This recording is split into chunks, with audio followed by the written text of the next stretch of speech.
Assalamualaikum sahabat yang budiman. Kali ini kita akan bercerita kerajaan-kerajaan di Pulau Kalimantan. Referensi yang kita pakai masih buku Nusantara dalam catatan Tionghoa. Sekarang kita membahas kerajaan Sulu yang tercatat dalam sejarah dinasti Ming yang berkuasa 1368 Masehi sampai 1643 Masehi. Negara Sulu terletak di dekat Buni atau pantai barat Kalimantan dan Jawa. Tidak lama setelah tahun 1368 Masehi, Sulu menyerang Buni dan mendapatkan rampasan perang yang banyak. Sulu baru meninggalkan Buni setelah prajurit Jawa datang membantu negara ini. Pada tahun 1417 Masehi, Raja Timur negara ini, Paduka Bahala, Raja Barat Mahalaci, dan Raja Pegunungan Gala Bading yang bernama Paduka Prabu dengan membawa keluarga dan para tetua pergi ke Tiongkok. Rombongan ini berjumlah lebih dari 340 orang menyeberangi lautan ke istana Kaisar Tiongkok untuk membawa upeti. Mereka menyerahkan sepucuk surat dari emas di mana huruf-hurufnya diukir. Upeti yang diberikan yaitu mutiara, batu mulia, tempurung penyu, dan benda-benda lainnya. Mereka diperlakukan seperti perlakuan bagi Melaka. Setelah beberapa lama, masing-masing raja ini ditunjuk sebagai raja negara mereka. Mereka mendapatkan stempel, surat pengangkatan, pakaian kebesaran lengkap, topi, ikat pinggang, seekor kuda yang dilengkapi dengan pakaian kuda, tanda jabatan, dan sebagainya. Para pengikut mereka juga mendapatkan topi dan ikat pinggang menurut kedudukan mereka. Ketiga raja ini berkunjung selama 27 hari. Ketika mereka akan pulang, masing-masing mendapatkan ikat pinggang yang dihiasi dengan batu-batu mulia, 100 tahil emas, 2000 tahil perak, 200 gulung kain kasa dan sutra bercorak, 300 gulung sutra polos, 10.000 tahil uang kertas, 2.000 renceng uang, sebuah jubah dengan sulaman ular emas, sebuah jubah dengan sulaman naga, dan sebuah jubah dengan sulaman kilin atau hewan keramat dalam mitologi Tionghoa. Raja Timur meninggal di hotel pemerintah di Dezhou. Kaisar menugaskan seorang pejabat untuk melakukan upacara sembahyang dan memerintahkan pejabat berwenang untuk menyelenggarakan penguburan serta menyediakan kuburan. Sang raja mendapat gelar Anumerta. Permaisuri dan Selir serta 18 orang pengikutnya tetap tinggal untuk mengurus makamnya.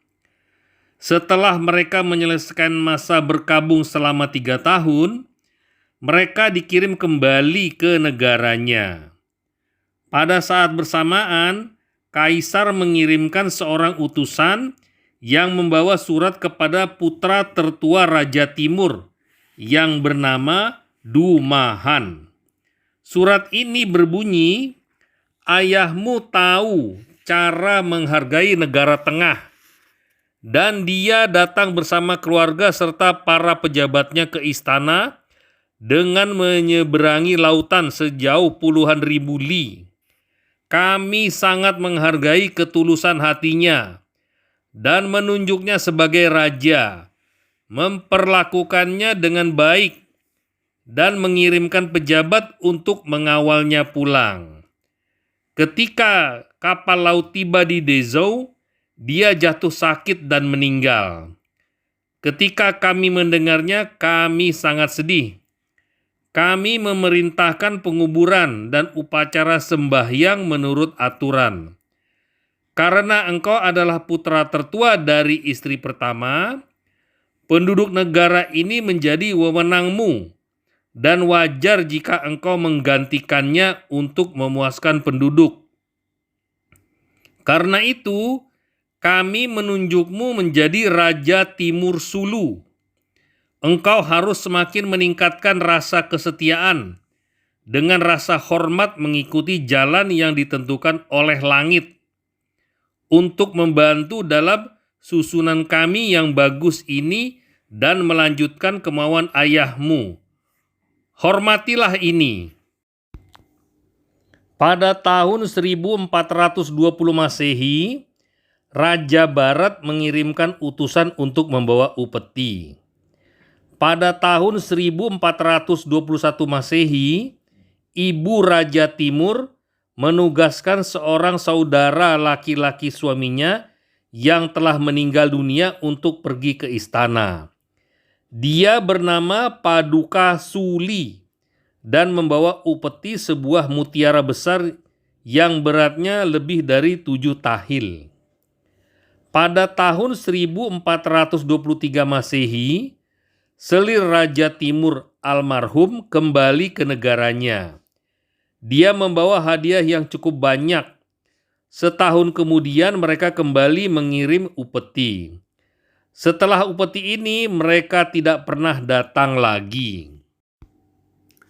Selama Tarikh Wanli yang berkuasa pada tahun 1573 Masehi sampai 1619 Masehi, orang Frank atau Portugis menyerang mereka berulang kali.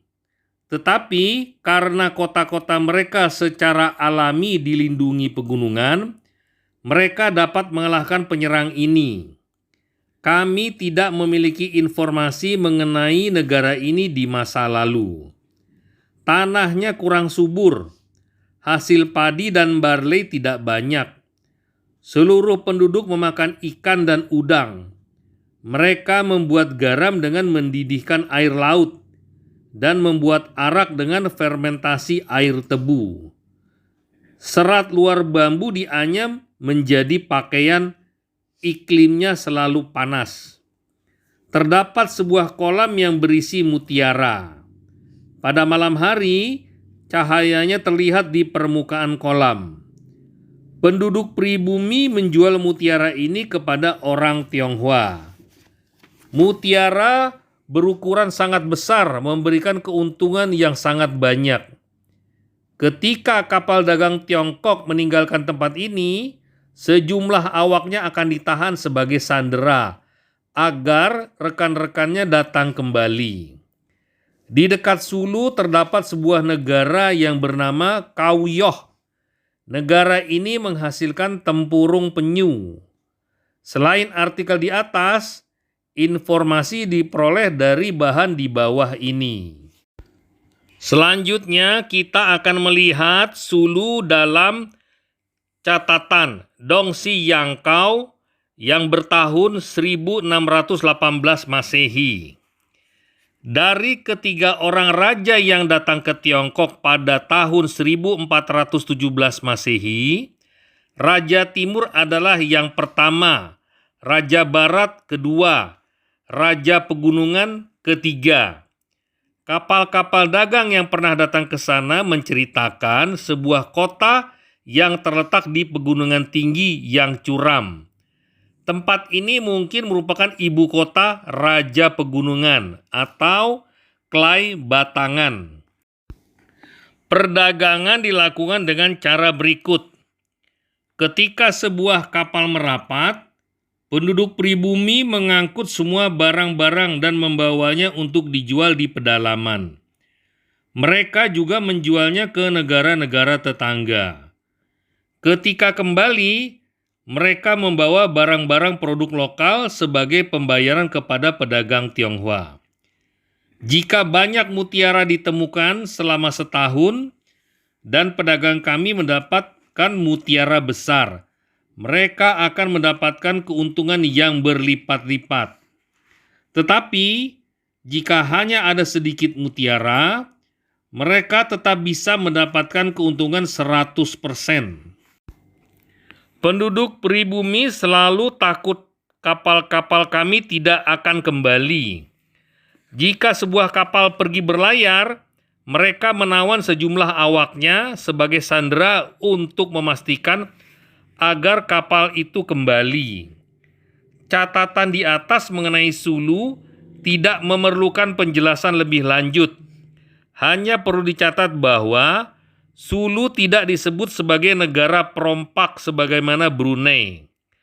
Tuduhan ini tidak diarahkan kepada Sulu yang nantinya terkenal sebagai negara perompak. Serangan mereka ke pesisir Kalimantan yang telah disebutkan sepertinya merupakan ekspedisi perompak. Dari arah pelayaran yang disebutkan dalam Dongsi Yangkao, sepertinya kapal Tiongkok yang pergi ke Sulu akan terlebih dahulu berlayar ke Filipina. Selanjutnya mereka akan menyusuri pulau-pulau yang ada dalam kepulauan itu. Demikianlah para sahabat, kita akan lanjutkan ke negara-negara di Pulau Kalimantan lainnya.